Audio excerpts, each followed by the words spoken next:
في نهاية كل حلقة نتساجل أنا والضيف بالأبوذية، ما رأيك أستاذ أبو سعد؟ أنا ما عندي مانع أبو حيدر، جاهز. حياك الله. تسلم. جمالك بالقلب والروح طرفاي، شعرك في جبينك نور طرفي، أحذرك لا تجي وتدوس طرفي أوج كله طرف ما يظل بي. هلا هلا هلا.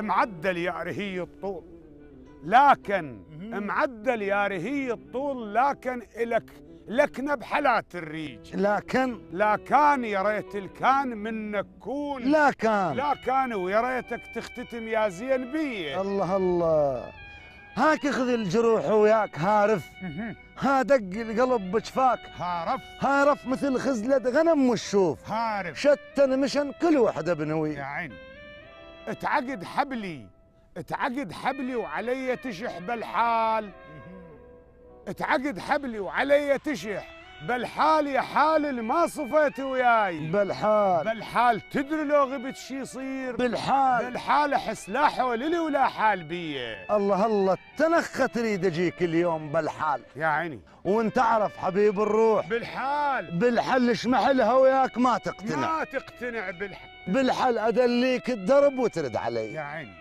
هلا يا سبب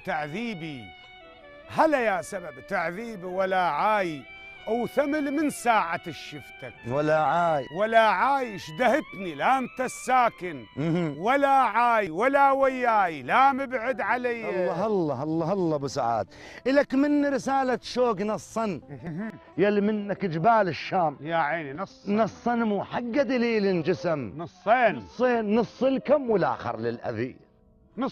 نص لهم والاخر يعني انت ما بقى لك ولا نص ابدا. هلا ابو حيدر.